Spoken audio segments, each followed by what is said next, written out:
Hello, everyone, and welcome back to another episode of Level Up Your Mental. My name is Ariel, and I'm a licensed mental health counselor. It's been a couple months since I posted the last video. Life be lifing, so I had to take a little bit of a pause, but I'm back posting content again, and I appreciate those that have been very patient with me.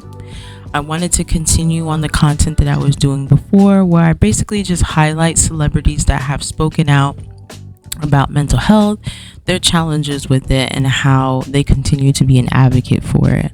For today's video, I wanted to talk about Kid Cudi. I have a quote here that he said, which says, "You sometimes think you want to disappear, but all you really want is to be found." Kid Cudi speaks a lot about his mental health, especially when it comes to his music, so I thought it was very important to talk about him because he is, one, a black male, and two, a black man who is in the music space and acting space. So when it comes to Kid Cudi, he changed a lot when it comes to the hip-hop world, but his biggest battle wasn't in music, it was within his mind. He was born Scott Miss Cudi. He's a Grammy-winning rapper, singer, songwriter, actor from Cleveland, Ohio. He rose to fame in 2008 with his breakout hit Day and Night, and is best known for blending hip-hop with emotional vulnerability, introspection, and psychedelic sounds.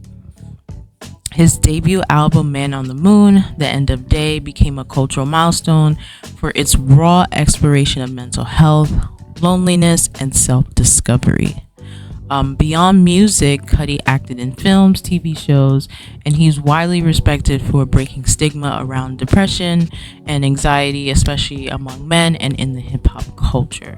So today we're really just going to focus on his struggles with depression, anxiety, and substance use, and how he has helped others by speaking out. So in 2002, he said in an interview, "My father passed away when I was 11, and things started to slowly get bad after that." He added that as the youngest of four siblings, he often felt like an only child and rarely confided in his mother. He said, "I was alone a lot, not really talking to my mom about what I was feeling. How do you come to your mom who's dealing with four kids and your dad died and she's taking care of everybody on her own?" He said, "My mom did a great job, but there was just a lot for her to handle." He said that because he never opened up about his feelings, he got really good at masking the madness over the years, being the youngest of four, staying in his place, being quiet, and entertaining himself. It was almost like he was an only child, so to speak, at the time. I do want to highlight something that I tend to see a lot being a therapist and just in general from a lot of experiences, that people tend to keep their situations to themselves because they feel as if they putting problems onto someone or talking about their issues will make them feel like a burden, or just the people around them already have a lot going on, so they just don't see the need to really talk about what they're going through. I understand his position in this point with his mom having to deal with all of her kids and then his dad not being around. It's kind of like, well, I don't want to create more stress for her, so I'm just going to learn how to deal with this. The issue is, like he said in his quote, is that he learned how to mask his pain. He learned how to kind of be quiet, stay to himself, and just do what he needs to do. The issue is with a lot of those things is that the more that you stuff things down, the harder it becomes to deal when it comes to your daily life, because those things are going to continue to pop up. I think when you at least find somebody to be able to talk to what you're going through, or at least find some type of outlet, whether that's therapy or something else, to deal with your emotions when they first arise, it's better than to sit there and let them prolong and continue on for years and years and years. These things tend to build up over time, and it only just creates more issues for yourself. Not only that, a lot of times what I will see is that people get to their breaking point, or they get to a period where they can't deal with it anymore, and that's when their family and friends and loved ones find out, and then it's kind of like, well, why didn't you tell me beforehand? I could have done something, yada yada yada. And I think for a lot of people it's hard for them to do that at that moment, and I know for other people it's kind of like, Why do you feel like you couldn't trust me? Like you couldn't come to me? Like you feel like I wouldn't be able to help? But dealing with mental health struggles is very hard. A lot of it people take very, very personal, and they feel like I can just deal with it by myself. But I do think that when it does come to mental health, you have to have a good support system. You have to be able to have others to lean on, whether it is family, friends, or someone else that you can feel as if is supportive for you, because there's going to be moments where you're not going to be able to do it by yourself. So I completely understand Kid Cudi's stance with his mom already going through a lot and him not wanting to say much. But I do wish that families in general would just check on their kids, and just, even if especially if you have multiple children, make sure that you are checking in on them. Every kid goes through a different experience in their family, even if they grow up in the same household, and you never know what all your kids are going through, especially if you have 4 or 5 kids. You want to make sure that you check in with them, and that's not just checking in with, oh, just how's school. It's like, how are you doing? What's going on? Is there anything that you feel like I can help you with? And just letting your kids know that you are there for them and how you can support them. So, continuing on with Kid Cudi, back in 2016, he checked himself into a rehab, and he basically was at the height of his career. He said that because, he held everything in, it kind of just built up over time, like I said. And he shared that he was struggling with depression, so much so that he was experiencing suicidal thoughts, which would make things worse. The thing is, a lot of times people deal with suicidal thoughts, but it doesn't necessarily mean that they're going to act on them. We have something called fleeting thoughts, where it's kind of in and out, where you have thoughts and then you're okay, and then you have thoughts again, but that doesn't necessarily mean that you're going to act on them right then and there. Now, on the flip side, there is a point where those thoughts do become a bit intrusive, and so you've been holding on to it for so long and you haven't done anything about it, that now it's becoming to the point like, oh, okay, I need to address it. So he basically admitted to suffering from lifelong depression and anxiety, and said that he felt ashamed and scared, but wanted to get help for himself and for his daughter. And I'm happy that he mentioned not only himself but his daughter. This is one of the things that we talk about in therapy as far as having protective factors. What are those things that help motivate you every day to push through when you're having a bad day? Some people don't have children, so it's their family or their significant other. Some people are not close with their friends or not in relationships, but their career, or certain things that they enjoy doing, something that they know in the future is going to benefit them. But protective factors can be an array of things, but you basically just have stuff that that you can look back on when you're struggling, and just be like, okay, like for him, I have depression, I have anxiety, and I can't let that overcome me, because I know that my daughter is looking up to me and needs me around. So that is something that I'm going to use as far as when it comes to going through this journey. So when it comes to his music and mental health, he really put his mental health through his music, often addressing loneliness, anxiety, and emotional numbness. In his album Man on the Moon 3rd, it was a healing narrative. After rehab, he returned stronger and more focused, and then he later collaborated with Kanye on Kid Cudi's project in 2018, which reflected themes of healing, rebirth, and mental clarity. I would say in this album, he also really revisited feelings of isolation, anxiety, and substance use, but now with a greater sense of awareness and growth. And that basically just comes to show you that you can go through things and it can be very hard to deal with them at the moment, but once you get the help, whether that's medication, going to therapy, taking time off to go somewhere, whatever it is that you do to deal with it, you come back with a more open heart, and you understand that these are battles that you have been through, but they don't define who you are as a person. For him, a lot of the songs, he talked a little bit about the demons that he had to deal with and how they haven't fully disappeared, but he is more equipped to fight them. And that's really what managing your mental health and going to things like therapy basically does for you.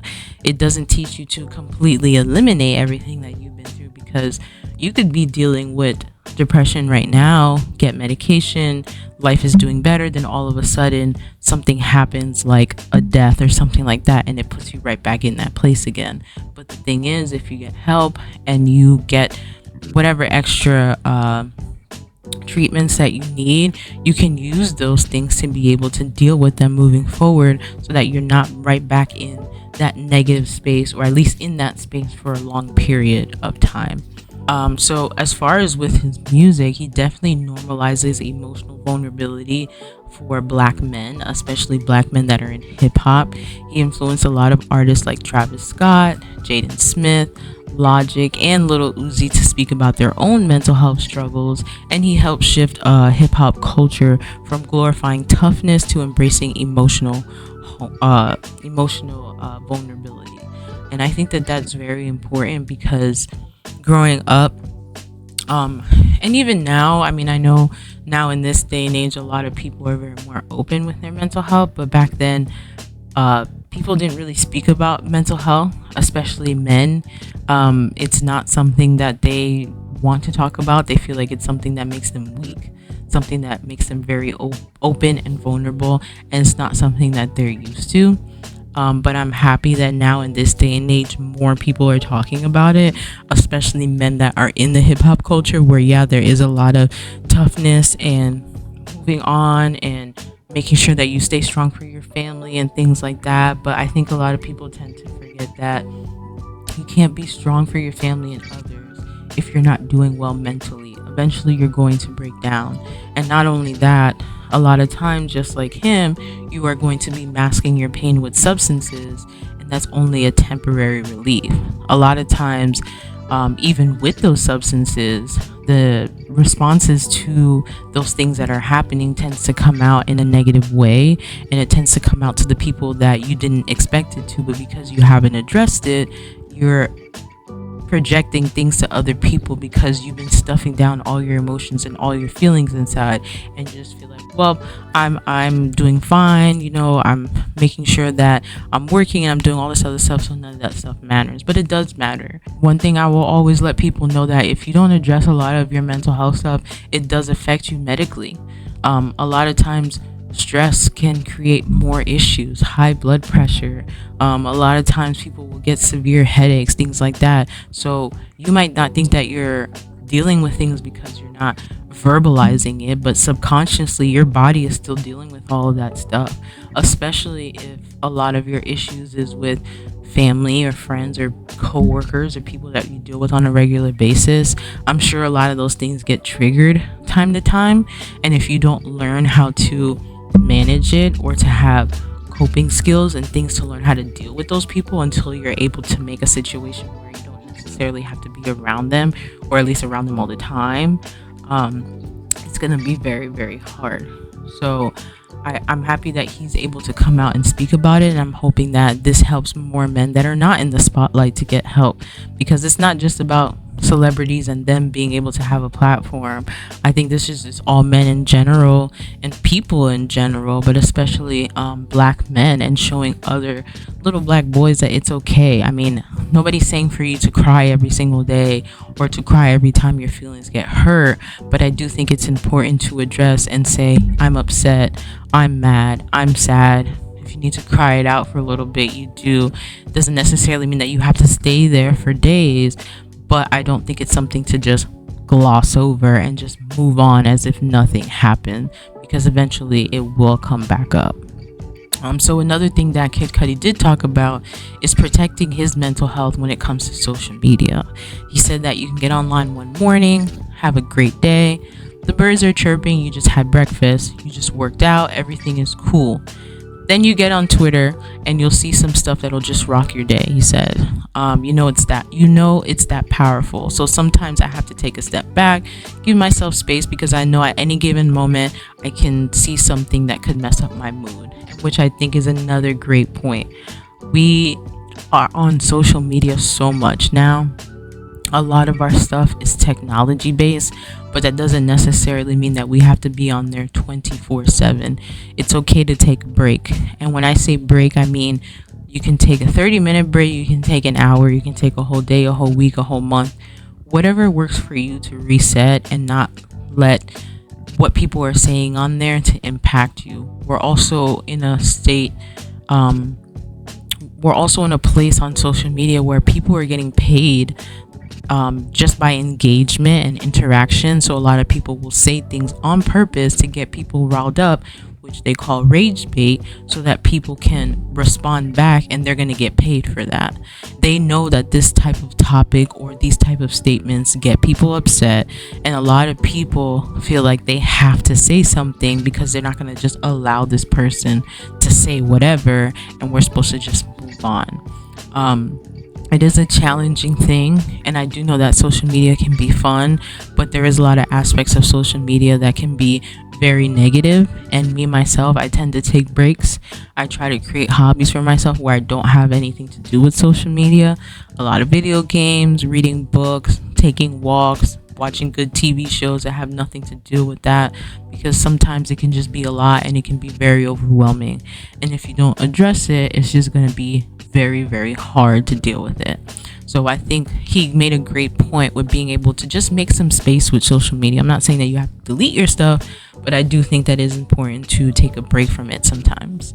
And then he also just spoke about his relationship with his daughter, and her just having a positive outlook on him, even with everything that he has been through. She still continues to look up to him, still continues to have a great relationship with him, which basically just lets you know that even when we go through hard things and our kids are watching, or whoever it is watching, it doesn't mean that they don't respect you for going through that stuff, but I feel like they might even respect you more for being able to be vulnerable and then being able to move forward and continue in a positive lifestyle.